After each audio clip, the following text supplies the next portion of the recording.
He was born in a small, crowded apartment on the rough side of Detroit. The walls were thin, the floors creaked, and in winter, the heating barely worked. His mother raised 4 children all by herself, working double shifts at the local hospital just to keep food on the table. She left before sunrise and came home long after dark, her feet swollen, her back aching. But she never complained. Not once. He was the youngest of the 4, and from the very beginning, he was different. Not in a way that made him stand out at school or get attention from teachers. No. He was quiet, shy, even. But there was something happening inside his mind that nobody else could see. He heard music everywhere. When rain fell against the window, he didn't just hear drops, he heard rhythm. When cars honked in traffic below, he didn't hear noise. He heard melody, the hum of the refrigerator, the creak of the stairs, the distant bass from a neighbor's stereo bleeding through the walls at night. To him, it was all music. It was all connected, and it was all beautiful. By the time he was 5 years old, he had already started tapping out beats on the kitchen table. His siblings would tell him to stop, annoyed by the constant drumming, but he couldn't help it. The sounds lived inside him, and they needed to come out somehow. One day, while walking home from school, he passed a church where someone was playing the piano. He stopped in his tracks. The sound hit him like nothing ever had before. It wasn't just beautiful, it was alive. It spoke to something deep inside him, something he couldn't name. He stood outside that church for nearly an hour, just listening, tears rolling down his face without him even realizing it. That night, he told his mother he wanted to learn piano. She looked at him with tired eyes and a heavy heart. She wanted to give him the world, but the world cost money they didn't have. A piano was out of the question. Lessons were impossible. She told him gently that maybe one day, when things got better, they could figure something out. But things didn't get better. And he couldn't wait. A few weeks later, a neighbor down the hall was throwing out an old electronic keyboard. It was dusty, scratched, and missing 3 keys. Most people would have seen garbage. He saw possibility. He asked if he could have it, and the neighbor shrugged and said, "Sure, kid, knock yourself out." He carried that keyboard home like it was made of gold. That night, he plugged it in, and for the first time in his life, he touched real keys. They were plastic and cheap, and some of them didn't work at all. But it didn't matter. He pressed down, and sound came out. His sound. His music. He taught himself to play around the missing keys. Where others would have seen a broken instrument, he saw a challenge. He learned to adapt, to create melodies that danced around the gaps, treating the missing notes like part of the instrument's character. It wasn't a flaw, it was a feature. He had no teacher. No YouTube tutorials. No apps or courses or guides. This was the early days. Before all of that was common, so he walked to the public library after school and checked out every book on music theory he could find. He studied notation, learned to read sheet music, and practiced for hours every single night. His mother would come home from her double shifts to find him still awake. Headphones plugged into that old keyboard so he wouldn't wake his siblings, fingers moving silently across the keys. She would shake her head and smile, too tired to scold him, secretly proud of his dedication. By the time he was 12, he wasn't just playing music. He was creating it. He filled notebook after notebook with his own compositions. Songs that came from somewhere deep inside him. Songs about his mother's sacrifice. Songs about the city he grew up in. Songs about hope and struggle and dreams that felt impossible. His middle school music teacher noticed him one day, humming a melody under his breath while the other kids goofed off. She asked him to stay after class and play something for her. He was nervous, embarrassed even, but he sat down at the school's old upright piano and played one of his own pieces. When he finished, she was silent for a long moment. Then she told him something he would never forget.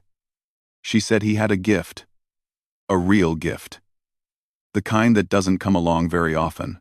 She told him about the city's prestigious youth orchestra. A program for talented young musicians that could open doors to scholarships, opportunities, and a future in music. For the first time in his life, he felt real hope. She helped him prepare for the audition. For weeks, he practiced harder than ever, perfecting every note, every transition, every pause. He chose one of his own compositions, something personal, something that showed who he really was. The day of the audition arrived. He put on the nicest clothes he owned, which wasn't saying much. A button-up shirt, with a small stain he hoped nobody would notice. Pants that were slightly too short, shoes that had seen better days. He took 3 buses to get to the audition hall, a beautiful building in a part of the city he had never been to before. When he walked in, he immediately felt out of place. The other kids auditioning had expensive instruments and formal clothes. Their parents sat in the waiting area, talking about private lessons and summer music camps. He sat alone in the corner, clutching his sheet music, trying to make himself invisible. When his name was called, he walked into the audition room. 3 judges sat behind a long table. Looking at him with expressions he couldn't read, they glanced at his clothes, at his sheet music, at the nervous way he stood before them. He sat down at the piano, took a deep breath, and began to play. The music flowed out of him like water. Every note was exactly where it should be. Every emotion was real, raw, honest. He played the way he always played, with his whole heart, holding nothing back. But something was wrong. About halfway through the piece, he noticed one of the judges checking their watch. Another was whispering something to the person beside them. The third was writing something down, barely looking at him. He kept playing, but the magic was fading. The connection he always felt when he played, that feeling of being completely lost in the music, it was slipping away. He could feel their disinterest like a cold wind. When he finished, there was a brief silence. Then the judge in the middle smiled politely and said thank you for coming in. They would be in touch. He knew what that meant. A week later, the rejection letter arrived. It was short and formal. They appreciated his interest, but they had decided to move forward with other candidates. They wished him the best in his future endeavors. He sat on his bed and read that letter 5 times. Each time, the words cut a little deeper. He had given them everything he had. Every note had been perfect. The music had been real, but it wasn't enough. His teacher tried to comfort him.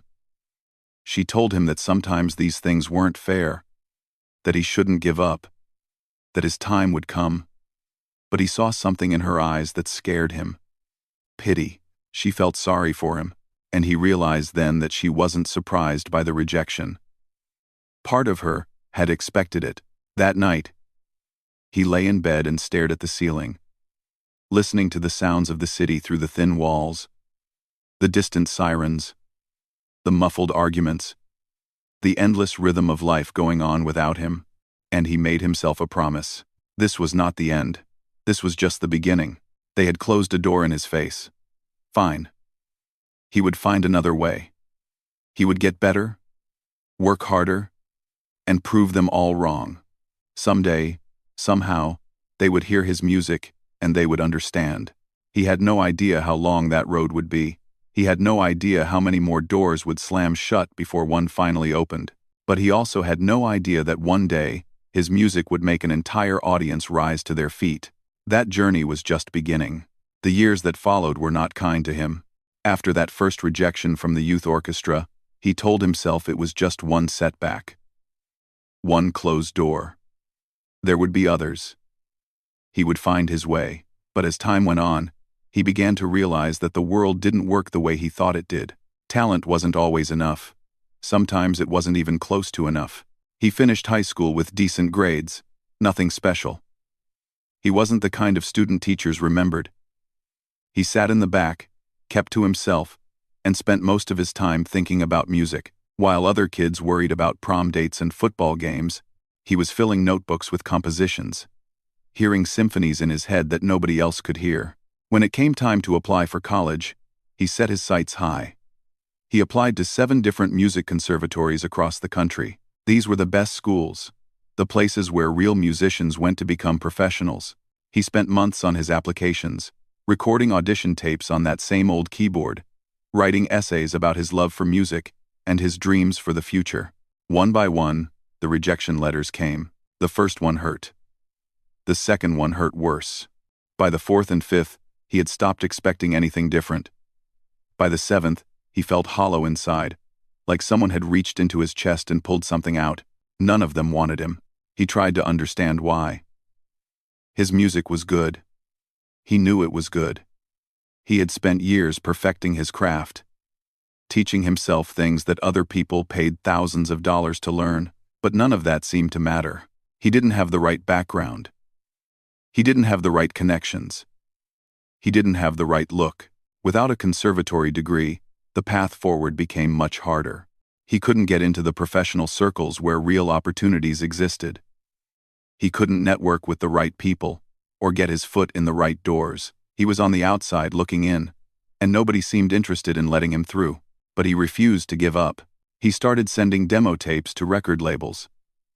This was before everything went digital, when you still had to mail physical cassettes and CDs to company addresses and hope someone would actually listen.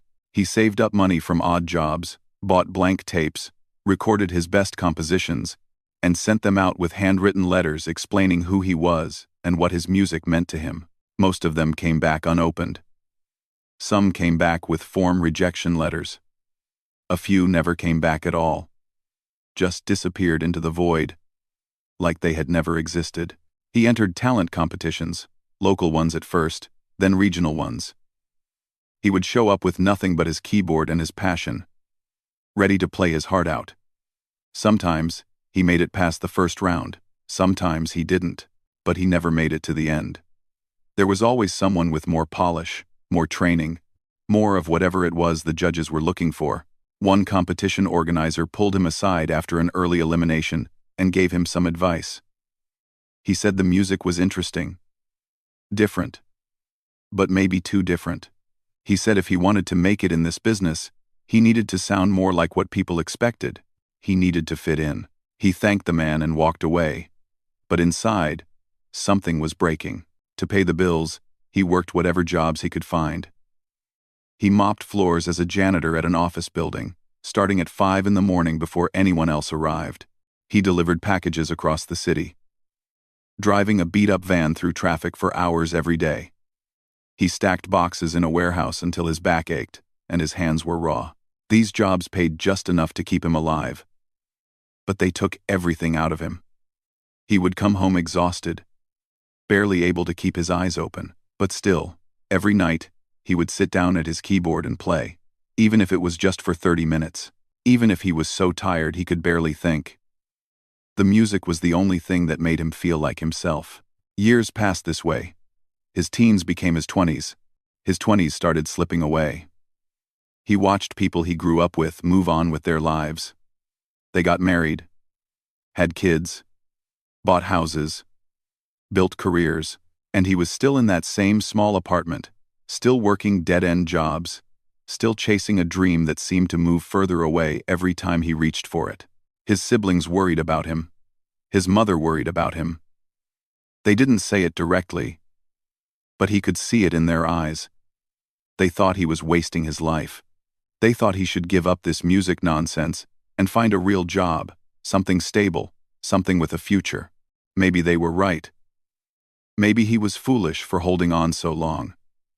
Maybe the world was trying to tell him something, and he was just too stubborn to listen.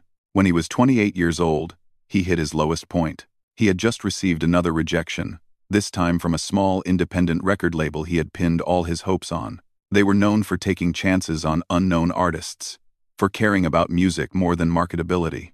He thought if anyone would understand his sound, it would be them, but they passed, just like everyone else. That night, he sat alone in his apartment and looked at his keyboard. That same keyboard he had rescued from the garbage all those years ago. It was held together with tape now, some of the working keys starting to stick. It had been his companion through everything, his one constant in a world that kept pushing him away. He unplugged it, carried it to the closet, and shut the door. He told himself he was done. The dream was over. It was time to grow up and accept reality. Some people were meant to make music, and some people were meant to listen to it. He was a listener. That was all he would ever be. For 3 months, he didn't play a single note. He worked his jobs, came home, watched television, went to sleep. The silence was deafening. The music that had always lived inside his head, the constant melodies and rhythms and harmonies, they went quiet. For the first time in his life, he felt truly empty. Then one day, a letter arrived. It was from a woman he didn't know, someone named Mrs. Patterson. Her handwriting was shaky, the letters uneven. She explained that her mother had recently passed away at the nursing home across town. He remembered that nursing home. A few years back, when things were slightly less desperate, he had volunteered there on weekends. He would bring his keyboard and play for the residents, people who had been forgotten by the world, people who had nobody left to visit them. He played for free because it felt good to share his music with someone, anyone, even if they couldn't offer him anything in return. Mrs. Patterson wrote that her mother had been one of those residents. She said that in her mother's final months, when she could barely remember her own name, when she had stopped recognizing her own children, there was only one thing that made her smile: his music. Mrs. Patterson said her mother would light up whenever he played. She would close her eyes and sway gently. And for a few precious minutes, she would be at peace. She said she wanted him to know that his music had mattered. It had brought comfort to a dying woman when nothing else could. He read that letter 5 times, tears streaming down his face. All those rejections, all those closed doors, all those people who told him he wasn't good enough, that his sound was too different, that he should give up and be realistic. None of them understood what music really was. It wasn't about fame or money or fitting in. It was about connection. It was about reaching into someone's soul and touching something words couldn't reach. His music had done that. For one lonely woman in a nursing home, his music had been a light in the darkness. That night, he opened the closet door, pulled out his keyboard, and plugged it back in. His fingers found the keys like they had never left, and as the first notes filled the silence of his apartment, he made himself a new promise. He would keep going. Not for the record labels or the competitions or the critics. For the people like that woman. For the ones who needed to hear what he had to offer. Somewhere out there, someone was waiting for his music. He just had to find them. After that letter, something changed inside him. He still worked his jobs. He still came home tired. He still lived in that same cramped apartment with the thin walls and the creaky floors. But there was a fire burning in him again. A quiet flame that refused to go out. He had spent years trying to prove himself to people who didn't want to listen. Now, he decided to play for the people who did. He went back to the nursing home and asked if he could volunteer again. They welcomed him with open arms. Every Sunday afternoon, he would set up his keyboard in the common room and play for whoever wanted to listen. Sometimes it was just 3 or 4 people. Sometimes it was a dozen. It didn't matter. He played like he was performing for a sold-out concert hall. The residents loved him. They would clap their wrinkled hands and smile with tears in their eyes. Some of them would tell him stories about their lives, about the music they used to dance to when they were young, about loves lost and dreams forgotten. He listened to every story, and then he would play something just for them, something that captured what they had shared. These Sunday sessions became the highlight of his week. For a few hours, he wasn't a failed musician working dead-end jobs. He was an artist, doing what he was born to do, bringing joy to people who needed it most. But he didn't stop there. He started looking for other places to play: community centers, church basements, hospital waiting rooms, anywhere that would have him. He never asked for money. He just wanted to play. Word started to spread, slowly, about this guy who showed up with a beat-up keyboard and played the most beautiful music you ever heard. People started requesting him for small events, birthday parties for elderly relatives, memorial services, quiet gatherings where live music felt too expensive, but recorded music felt too cold. He said yes to everything. Meanwhile, he kept composing. Late at night, after his shifts ended, he would sit at his keyboard with headphones on and create. The music that came out of him during this period was different from before. It was deeper, more honest, more raw. All those years of struggle and rejection had carved something into his soul. and now it was pouring out through his fingers. He worked on one piece in particular for a very long time. It started as a simple melody, something that came to him one night while he was thinking about his mother. He thought about her hands, how they looked after decades of hard work, rough and worn, with calluses and scars. But also gentle. So incredibly gentle. Those same hands that scrubbed floors and changed bedpans would come home and stroke his face when he was sick, would make him feel safe when the world felt scary. He wanted to capture that in music. The contradiction of strength and softness. The beauty of sacrifice. The love that doesn't ask for anything in return. The piece grew over months, then years. It became a full piano concerto. Something far more ambitious than anything he had ever attempted. He would finish a section, then tear it apart and start over. He would wake up in the middle of the night with a new idea and rush to write it down before it disappeared. It consumed him in the best possible way. By the time he turned 34, the piece was finally complete. He called it Mother's Hands. Around this time, he heard about a competition. Not just any competition, but one of the most prestigious music competitions in the entire world. It was held in Vienna, Austria, at a legendary concert hall that had hosted the greatest composers in history.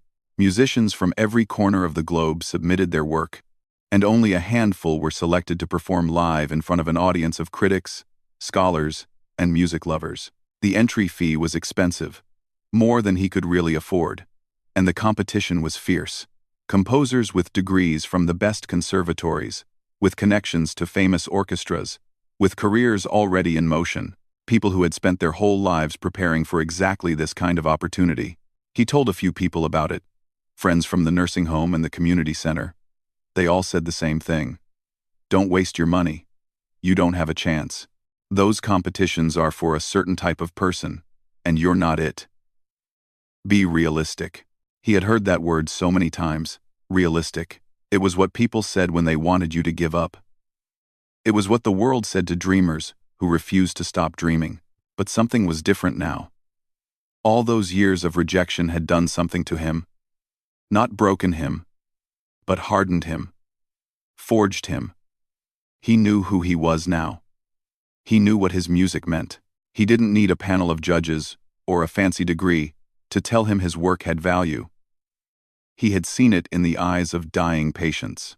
He had felt it in the tears of people who told him his music touched their souls. He had nothing to prove to anyone anymore. But he still had something to say, so he entered the competition. He recorded Mother's Hands on his old keyboard, the same one he had rescued from the garbage all those years ago. The recording quality wasn't great. The keyboard itself sounded cheap compared to a real grand piano. But the music was real. The emotion was real. And that would have to be enough. He mailed the entry and tried to forget about it. Months passed. Life continued. He kept working his jobs, kept playing at the nursing home, kept living his quiet life on the margins of a world that had never made room for him. Then one ordinary Tuesday afternoon, he checked his email and saw a message from the competition committee. His heart stopped. He stared at the subject line for a full minute before he had the courage to open it. His hands were shaking. His mouth was dry. Every rejection he had ever received flashed through his mind. The youth orchestra, the conservatories, the record labels, the talent shows. 20 years of being told no. He clicked open the email. The first line told him everything. He had been selected as one of 12 finalists. Out of thousands of entries from all over the world, his piece had made it through. He was invited to Vienna to perform Mother's Hands live at the famous concert hall. He read the email 3 times to make sure he wasn't dreaming. Then he put his head in his hands and cried, all those years. All those closed doors. All those people who said he wasn't good enough. That he should give up. That he should be realistic. And now, somehow, impossibly, he was going to Vienna. He was going to stand on one of the most famous stages in the world and play the piece he had written for his mother. He called her that night to tell her the news. She was older now, retired from the hospital, living in a small house he had helped pay for with his warehouse wages. When he told her what had happened, she was quiet for a long moment. Then she said she always knew. From the very beginning. From the first time she heard him tapping rhythms on the kitchen table, she knew he was special. She knew his time would come. She just didn't know when. He asked her if she would come to Vienna to watch him perform. She laughed and said she had never been on an airplane in her life and wasn't about to start now. But she would be watching. Somehow, some way, she would be watching. He hung up the phone and looked around his tiny apartment. The same apartment he had lived in for years. The same cracked walls and stained ceiling. The same broken keyboard held together with tape. Everything was about to change. He just didn't know how much. He had never been on an airplane before. The weeks leading up to Vienna were a blur of preparation and anxiety. He had to get a passport. Something he never thought he would need. He had to buy a plane ticket, which cost more than 2 months of his warehouse wages. He had to figure out what to wear, where to stay, how to navigate a foreign city where he didn't speak the language. Friends from the nursing home pooled their money together and surprised him with a gift. It wasn't much, but it was enough to help cover some of his expenses. One of the elderly women he played for every Sunday pressed a $50 bill into his hand and told him to buy something nice to eat in Vienna. She said she had always wanted to travel but never got the chance. She told him to see everything for her. He promised he would. The flight was long, and he couldn't sleep. He sat in a middle seat between 2 strangers, his knees pressed against the seat in front of him, his mind racing with thoughts he couldn't quiet. What was he doing? Who was he to think he belonged at a competition like this? He was a janitor, a delivery driver, a warehouse worker. He didn't have a degree. He didn't have connections. He didn't have anything except a piece of music and a lifetime of being told he wasn't enough. When the plane landed in Vienna, he stepped out into a world that felt like another planet. The architecture was ancient and grand. Buildings that had stood for centuries. Monuments to composers whose music had changed history. He walked through the streets with his small suitcase, feeling smaller than he had ever felt in his life. The hotel the competition had arranged was nicer than anywhere he had ever stayed. The bed was soft, the sheets were clean, and the bathroom had towels that felt like clouds. He sat on the edge of the bed and looked out the window at the city lights and wondered if he was dreaming. The next day, there was a reception for all the finalists. He put on the only suit he owned, a second-hand one he had bought at a thrift store back home. It didn't fit perfectly. The sleeves were a little too long, and the pants needed a belt to stay up. But it was clean and pressed, and it was the best he had. When he walked into the reception hall, his heart sank. The other finalists looked like they belonged in a magazine. They wore designer clothes that probably cost more than everything he owned combined. They chatted easily with each other, discussing their studies at famous conservatories, their performances with renowned orchestras, their agents and managers, and upcoming projects. They moved through the room with the confidence of people who had always been told they were special. He stood in the corner, holding a glass of water, trying to be invisible. A few of the other finalists glanced at him, and he saw it in their eyes. The same look he had seen his whole life. Curiosity mixed with dismissal. They were wondering who he was, and how he had gotten here. They were wondering if there had been some kind of mistake. He wondered the same thing. That night, he couldn't eat. His stomach was in knots.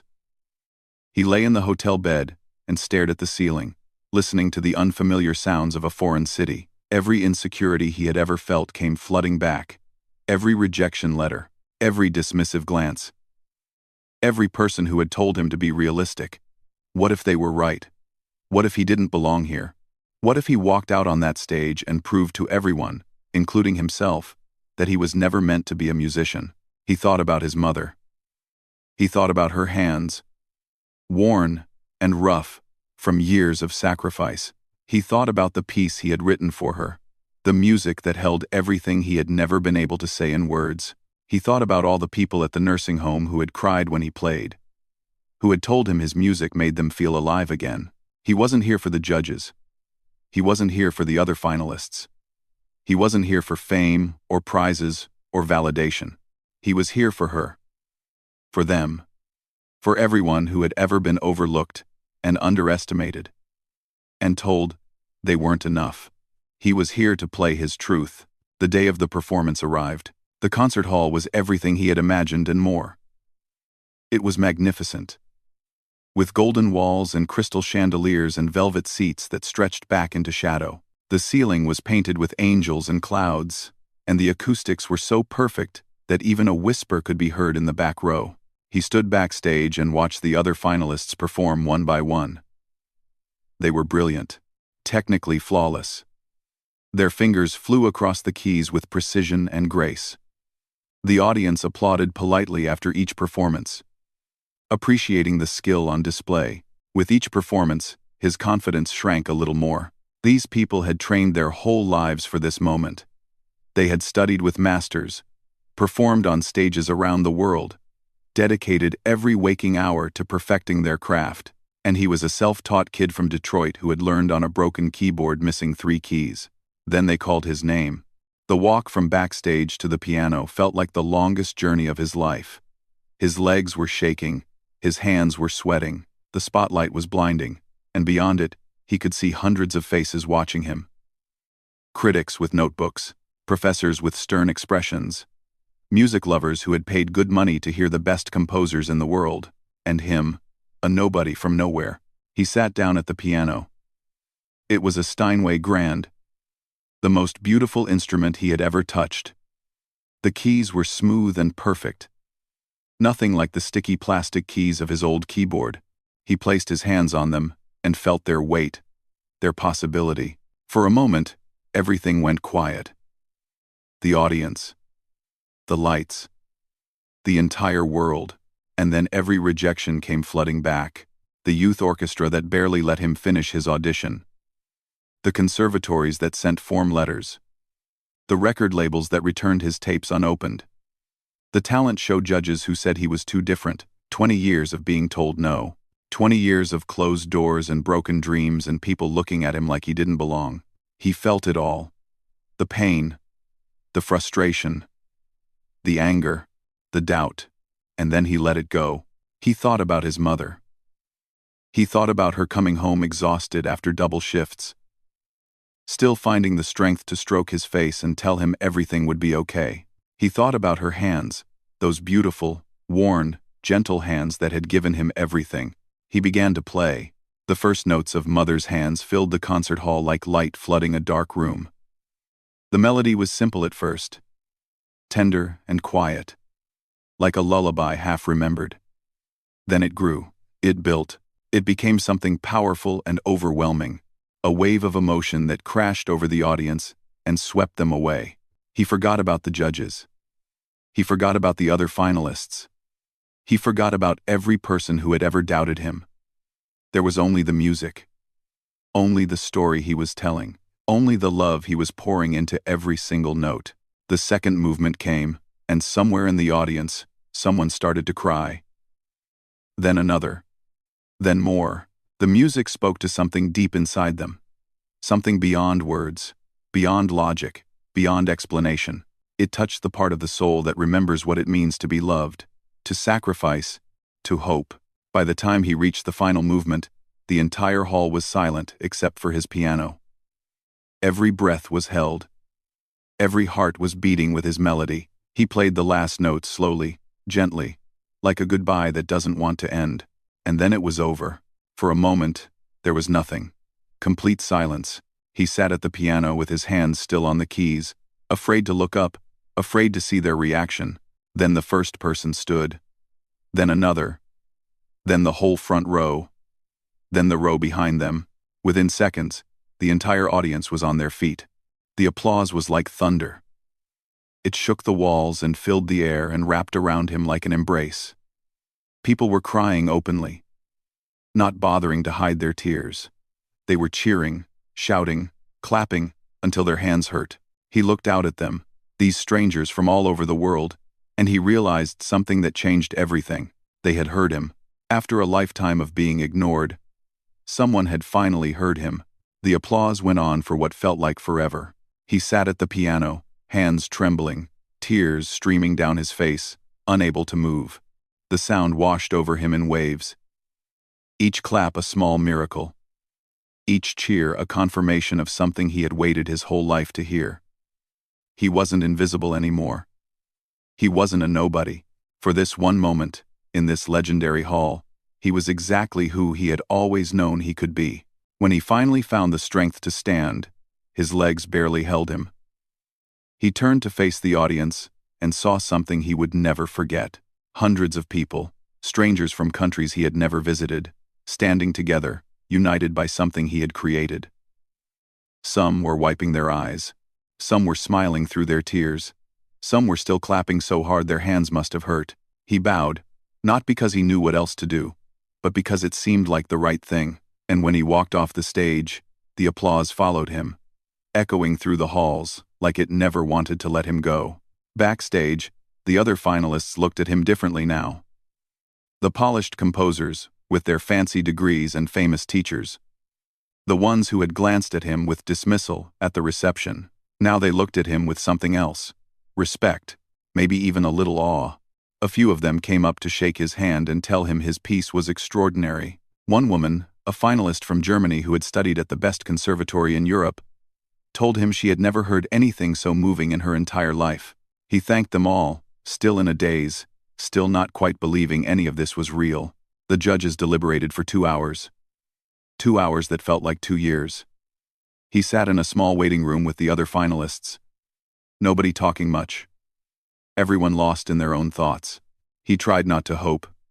He had hoped before, so many times, and hope had always led to disappointment. Whatever happened, he told himself, the standing ovation was enough. Being heard was enough. He didn't need a prize to validate what he already knew in his heart. But when the head judge walked into the room and called his name, everything stopped. He had won. Not by a narrow margin, not by a single vote. The decision was unanimous. All 5 judges had chosen his piece as the winner. They called Mother's Hands a masterpiece of emotional truth. A work that transcended technique and spoke directly to the human soul. They said they had been judging this competition for decades and had never experienced anything quite like it. He stood there, frozen, as the words sank in. He had won. The kid from Detroit who learned piano on a broken keyboard. The teenager who was rejected by the youth orchestra before he could even finish playing. The young man who was turned down by every conservatory, every record label, every competition he ever entered. The janitor, the delivery driver, the warehouse worker who almost gave up and put his keyboard in a closet forever. He had won the most prestigious composition prize in the world. The news spread fast. By the time he landed back in America, his story was everywhere. Newspapers wrote articles about him. Television programs wanted interviews. The self-taught musician from nowhere who stunned Vienna became a headline that people couldn't stop sharing. But it wasn't the fame that changed his life. It was the doors that finally started to open. Record labels that had ignored him for years suddenly wanted to sign him. Orchestras invited him to collaborate. Universities offered him teaching positions. Commissions came in from all over the world. People who wanted him to compose pieces for their events, their films, their special occasions. He said yes to some things and no to others. He was careful now. He had learned that not everyone who smiled at him had his best interests at heart. He had learned that the same world that rejected him when he was nobody would embrace him now that he was somebody. And he never forgot the difference. A few months after Vienna, he received a letter that meant more to him than any contract or commission. It was from the youth orchestra back in Detroit, the same organization that had rejected him 22 years earlier. The same panel of judges who had barely let him finish his audition before sending him away. The letter was signed by the current chairman, a different person than the one who had been there all those years ago. But the organization was the same. The letter was an apology. It acknowledged that they had made a mistake. It said they had failed to recognize his talent, and they were sorry for any pain that had caused. It invited him to come back, not as an applicant, but as a guest conductor. They wanted him to lead their young musicians in a special performance of Mother's Hands. He read that letter many times. He thought about what it would feel like to walk back into that building, the same building where his dream had been crushed when he was just a kid. He thought about the judges who had looked at his second-hand clothes and decided he wasn't worth their time. He could have said no. He could have ignored the letter or sent back a cold response. Part of him wanted to. Part of him wanted them to feel what he had felt all those years ago. But that wasn't who he was. He accepted the invitation. When he walked into that rehearsal room, he saw dozens of young faces looking back at him. Kids from all backgrounds. Some with expensive instruments, some with borrowed ones, some confident, some nervous. All of them hoping that music would take them somewhere better than where they started. He didn't talk about his success. He didn't brag about Vienna, or the prizes, or the fame. Instead, he told them about the closed doors. He told them about the rejection letters. He told them about the years when nobody believed in him except himself, and how that had been enough to keep going. He told them that the world would try to put them in boxes. It would look at where they came from and decide where they could go.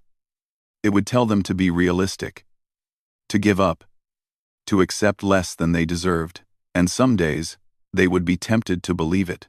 But the music inside them didn't care about any of that. The music was bigger than any judge or committee or rejection letter. The music was theirs, and nobody could take it away. He told them to keep playing, even when nobody was listening, even when every door was closed. Because somewhere out there, someone needed to hear exactly what they had to offer. And one day, if they didn't give up, they would find that person. The kids listened with wide eyes. Some of them had tears running down their cheeks. When he finished speaking, they applauded. Not because they were supposed to, but because they meant it. Then he picked up his baton, and they played together. Today, his compositions are performed in concert halls around the world. His name is spoken alongside the great composers he used to read about in library books. He has money now. Security, everything he never had growing up. But every Sunday, without fail, he still visits the nursing home. He sets up his keyboard in the same common room where he played all those years ago, when he was nobody and had nothing. The faces are different now, new residents who never knew him before he was famous, but he plays for them the same way he always did, with his whole heart, holding nothing back, because he never forgot the letter from Mrs. Patterson. He never forgot the dying woman whose face lit up when she heard his music. He never forgot that before Vienna, before the standing ovation, before any of the success, there were people who heard him, really heard him. And that mattered more than any prize ever could. The world had refused him again and again. It had closed every door and told him he would never be enough. But he kept playing anyway. And in the end, his melody didn't just stun an audience. It proved that the ones who refuse to give up are the ones who change the world.